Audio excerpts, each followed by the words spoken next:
बिस्मिल्लाहिर्रहमानिर्रहीम। आज मैं आपको मटन कौरमे की रेसिपी बताऊंगी।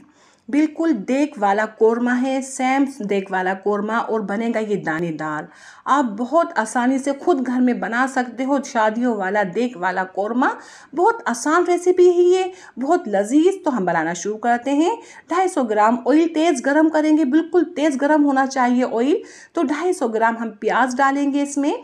प्याज कटिंग करने के बाद इसको हम खोलेंगे, एक एक इसका लच्छा लेदा हो जाए। इससे प्याज हमारी बहुत अच्छी सुनहरी होगी। मुसलसल चमचा चला के फ्राई करेंगे।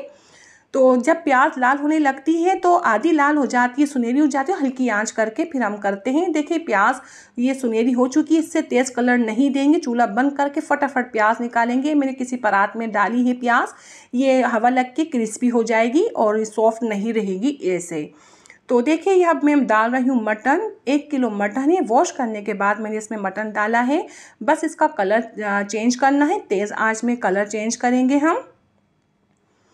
तो देखिए कलर चेंज हो चुका है हमारे मटन का। मैं लहसुन अदरक डालूंगी। 1 टेबल स्पून लहसुन का है, 1 टेबल स्पून अदरक का, इससे ज़्यादा नहीं डालेंगे हम। और अच्छे से मिक्स करेंगे। मिक्स भी हो जाएगा और एक खुशबू भी बन जाएगी। बस मिक्स करना है। मिक्स करते के साथ ही हम कुछ डालते हैं इसमें स्पाइसी। तो ये खड़े मसाले हैं, 1/2 टीस्पून काली मिर्ची है, 4 लौंग है, 4 इलायची है, 1 दालचीनी का पीस है, 2 तेज़ पत्ते हैं, ये डालेंगे। 250 ग्राम दही डालेंगे। दही फेंट के नहीं डालेंगे, दही फ्रेश होना चाहिए। खट्टा दही होगा तो हमारा कौरमा खट्टा हो जाएगा। 1 टेबल स्पून सूरख मिर्च, 1.5 टेबल स्पून धनिया पाउडर, 1/2 टीस्पून हल्दी डाल देंगे और 1 टीस्पून फुल भर के गरम मसाला है होममेड। बहुत ज़बरदस्त गरम मसाला बना हुआ है हमारा होममेड, एक खुशबूदार। तो 1 टेबल स्पून से थोड़ा सा कम नमक है। ये अच्छे से मिक्स करेंगे। तो मिक्स करने के बाद मैं इसे लो फ्लेम में पकाऊंगी। मैं पानी बिल्कुल भी नहीं डालूंगी। दही का पानी निकलेगा और हमारे मटन का पानी निकलेगा, तो ये पानी काफ़ी। आप फिर भी डालना चाहते हैं डाल सकते हैं, कोई हर्ज नहीं। आधा कप से ज़्यादा नहीं डालिएगा। अच्छे से मिक्स हो जाएगा। बहुत अच्छे से पहले मिक्स करना है, फिर उबाल आ जाएगा। लो फ्लेम करेंगे, बहुत हल्की आंच में हम इसे गलाएंगे।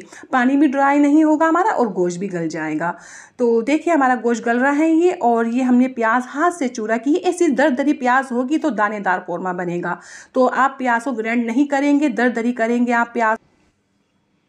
1 टेबल स्पून ज़ीरा, 5 इलायची, 1 डोडा, जावित्री जायफल के छोटे पीस लेंगे। तो इसे बारीक पाउडर करेंगे और 4 टेबल स्पून हम मावा लेंगे। इससे मावा और ये जो पाउडर किया है इससे बहुत मज़े का फ्लेवर बनता है। बिल्कुल देग वाला हमारा कौरमा बन के तैयार होता है। और गोश्त गल चुका है हमारा, बहुत लो फ्लेम में हमने गोश्त गलाया है। तो ये गोश्त तकरीबन पौन घंटे में गल के तैयार हुआ था। इसका पानी भी इतना ख़त्म नहीं हुआ है। तो ये देखिए हमारा गोश्त बहुत अच्छे से गल चुका है। बिल्कुल गला हुआ होना चाहिए गोश्त, इससे ज़्यादा नहीं गलाएंगे। तो अब हम डालेंगे अपनी प्याज, जो हमने दरदरी की है प्याज को। ऐसी प्याज हो कि दानेदार, तो कौरमा भी हमारा दानेदार बनेगा।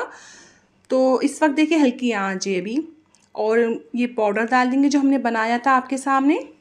मावा डालेंगे हम, मावा तोड़ के डालेंगे। और भुनाई से पहले मावा हम मिक्स कर लेंगे लो फ्लेम में, मावा हमारा अच्छे से मिक्स हो जाए। तो देखिए इसमें ज़्यादा पानी नहीं है। इसकी भुनाई बहुत मेन है, बहुत तरीके से होती है। तो इसकी भुनाई तकरीबन हद 1.5 मिनट या 2 मिनट के अंदर हो जाती है। इसमें पानी ज़्यादा नहीं है। इस चीज़ का हम ख्याल करेंगे, भुनाई में बहुत ध्यान लगता है इसका। तो ये देखिए हमने मावा मिक्स कर रहा है। अब मिक्स करने के बाद भुनाई करूँगी मैं। तेज़ आंच कर दी है मैंने। और देखिए इसका दाना बन जाएगा, रोगन ऊपर आ जाएगा। तो भुनाई ये हो चुकी ही निशानी है। तो बस 1.5 मिनट लगता है, या हद 2 मिनट। हम आपको दिखाते हैं भुनाई करके। तो मुसलसल हम चमचा चला के एहतियात से चलाएंगे, मसाला चिपकने नहीं देंगे नीचे। तो ये बहुत मज़े का हमारा कौरमा बना है। बड़ी प्यारी प्यारी खुशबुएँ आ रही हैं इसमें से, ज़बरदस्त बिल्कुल देग वाली खुशबुएँ हैं इसमें। तो ये देखिए हमारा ये कौरमा बिल्कुल भुन चुका है, तैयार है। 1.5-2 मिनट लगते हैं भुनाई में। तो ये हो चुकी है, इसकी निशानी यही है, दाना बन चुका है, आप देख सकते हैं। और इसमें से ऑयल अलग हो चुका है। तो ये परफेक्ट तैयार है, बिल्कुल सही भुनाई हुई इसकी। तो मैं डालूँगी इसमें पानी, आधा कप पानी डालेंगे और अच्छे से मिक्स करेंगे। पानी डालने के बाद मैं इसमें केवड़ा एहसन डालूंगी, हाफ़ टी स्पून डालूंगी तकरीबन। आपको केवड़ा एहसन की खुशबू महक ज़्यादा पसंद नहीं तो थोड़ा कम डालिएगा ज़रूर। इससे ही हमारा ये जो हमने जितनी भी चीज़ें डाली है, देग वाली चीज़ें हैं ये सारी, जब जाके परफेक्ट हमारा कौरमा बनेगा। तो ये डाल दिया है, अच्छे से मिक्स करेंगे, फिर हल्की आँच कर देंगे। उबाल आ चुका है, हल्की आँच करेंगे।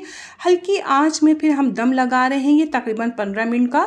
ये देखिए परफेक्ट कौरमा, बिल्कुल एक नंबर कौरमा हमारा देग वाला बन के तैयार हुआ है। जब आप ट्राई करोगे आप कहोगे वाकई वही कौरमा बना है। तो आपको मेरी रेसिपी पसंद आई है तो आप लाइक और सब्सक्राइब कर दीजिए और आप बनाएं, मज़े कीजिए। अपनी दुआ में मुझे याद रखें, अपना बहुत ज़्यादा ख्याल रखें। इंशाल्लाह नई रेसिपी के साथ मैं हाजिर होंगी। आपसे इजाज़त चाहती हूँ। अल्लाह हाफिज़।